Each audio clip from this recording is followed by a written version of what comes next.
Welcome back to another episode of Rock Boys Football, largely 24 hours later, kind of giving us all the time to take a step back and take a look at this Georgia program.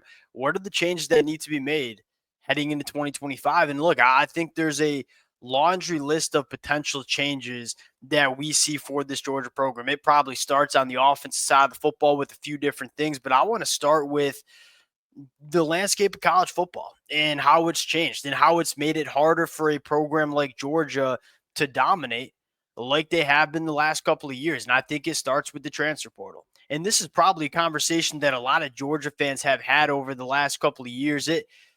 Georgia used to dominate the landscape of college football because not only were they one of, if not the most talented team every time they stepped onto the football field, I think just as importantly, they were the deepest team every time they stepped on the football field. And that helps in practice. That helps late in games. That helps in the college football playoffs. Look, if you want to win in the SEC, if you want to win in November, in December of SEC football, Kirby Smart knows this more than anybody. Damn well better be deep.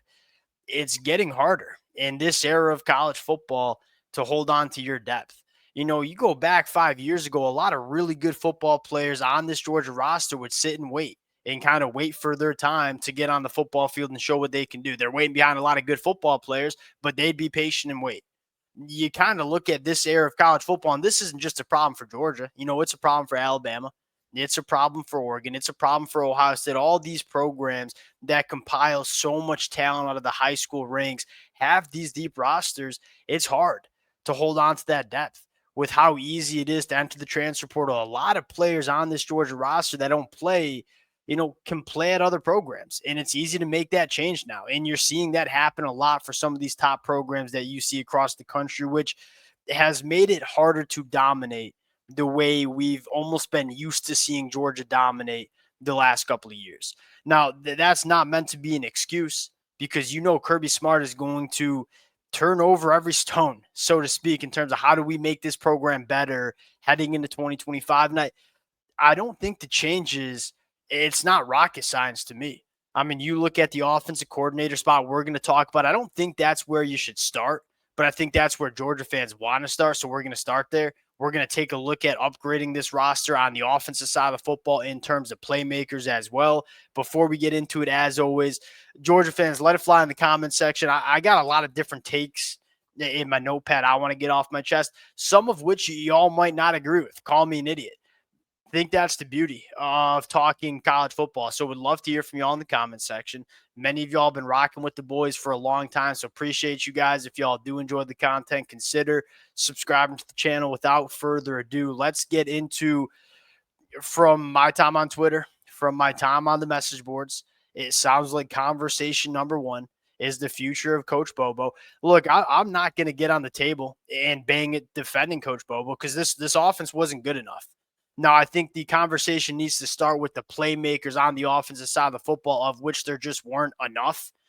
But you look at Mike, there's things that you can really be critical of in terms of what you've seen from this Georgia offense. One, I think the regression at the quarterback spot to me is concerning. I mean, Carson, yes, I get that he didn't have Brock Bowers. He didn't have Lab McConkey. I get the playmakers were just not as good as they were in 2024. Carson Beck didn't look like himself, or it didn't look like what we expected him to look like in the 2024 season. I don't think that is unfair to say. Yeah, he didn't have the talent around him, but Carson Beck did not play the way he played in the 2023 season. And so the regression at the quarterback spot, I think, is probably where you want to start. But then you turn on this Georgia offense, and to me, it seems like Coach Bobo was just asking his playmakers to just go win. And it didn't seem like he helped the quarterback much. It didn't seem like he helped the offensive line much. It didn't seem like he helped the wide receivers much. Look, elite offensive coordinators help their playmakers being situations where they can have a lot of success.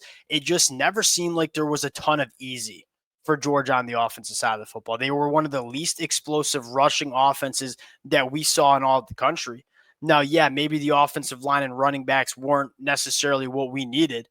I think the bigger storyline is that the playmakers on the outside were just not good enough. And I think it was clearly on display in that football game against Notre Dame. And no, it was no secret what Notre Dame was going to do heading into this game. Hey, we're going to play man coverage on the outside with the single high safety. We're going to walk in the other safety into the box, and we're going to stop the run. And if you can run on us, we don't. The best way to put I think Notre Dame was saying, hey, we don't think your wide receivers can beat our defensive backs on the outside. And they were right. And I think a lot of Georgia fans were concerned about that heading into this football game as well. I mean, you don't have the guy like Ladd or a guy like Brian. If you wanted to play man coverage on Brock or a guy like Ladd, Georgia was going to win. Those guys were going to win their matchups. There wasn't a single guy on this Georgia pass catcher room that you felt like could go win when Georgia needed him to be. And I think that kind of was fully reflective on third downs. I mean, Georgia was brutal on third downs in that game against Notre Dame. They were the 74th team in the country converting third downs in the rest of the 2024 season. Not having playmakers on the outside, it makes it really hard to run an offense, because when you run into teams like Notre Dame that have a damn good secondary, hey, it's hard to run the football on offense when you can't throw.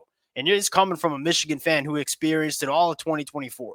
When you don't have a presence of pushing the ball down the field and defenses are not respecting what you can do on the boundary, they're just going to start putting numbers in the box. And as good as Georgia is up front, you can't run against elite teams when they're playing numbers on you. And so I think that was kind of the problem. So, yeah, you couldn't run the football. I think that was a kind of a chain reaction of really struggling to push the ball down the field on a consistent basis and not having pass catchers that could win their ones on the boundary. So where does Georgia go from here? I don't think it's rocket science. No, I think the conversation should be more centered around getting difference makers on the offensive side of the football and less centered around the offensive coordinator. Look, if Georgia makes a change at the offensive coordinator spot, I wouldn't disagree with it, because at the end of the day, when your offense doesn't operate well, it's the quarterback and it's on the OC. You can't shy away from that conversation. But I do think it starts with, hey, we got to get playmakers on the outside. Now, I think luckily for Georgia that if there's one position where you want to address the portal, it's in the pass catcher room. Like, it's hard to build a defensive line in the portal. It's hard to build an offensive line in the portal. That's why Georgia put so much time and emphasis recruiting those guys out of the high school ranks.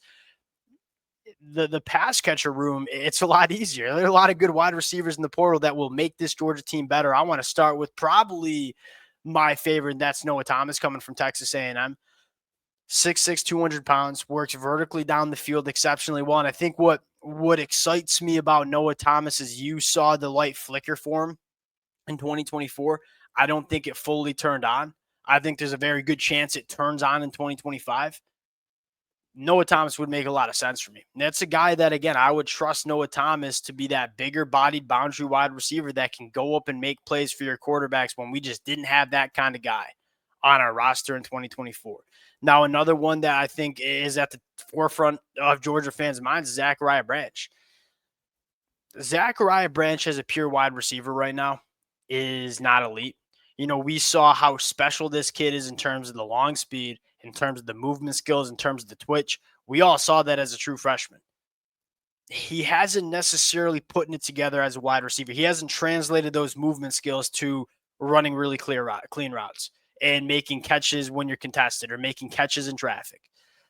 But we all know that he has the ability to do so. You know, there's a reason he's a top 10 national prospect coming out. There's a real reason that he was very impressive as a freshman. He's got the traits to be a very, very good wide receiver. Can you get that out of him in the 2025 year?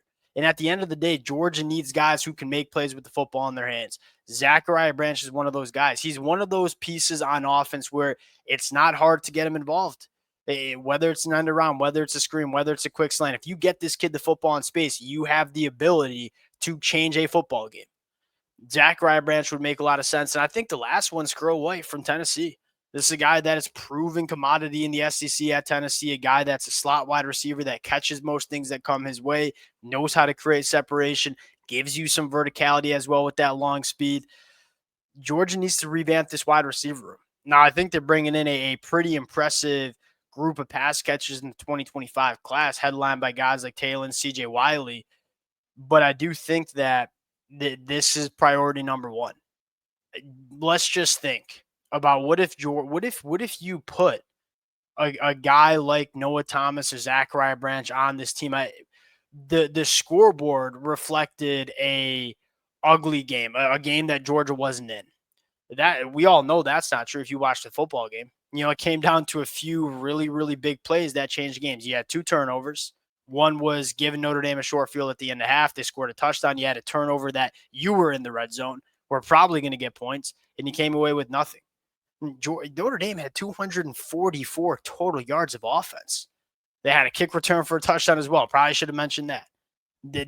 Georgia's not far off. I think everybody knows that.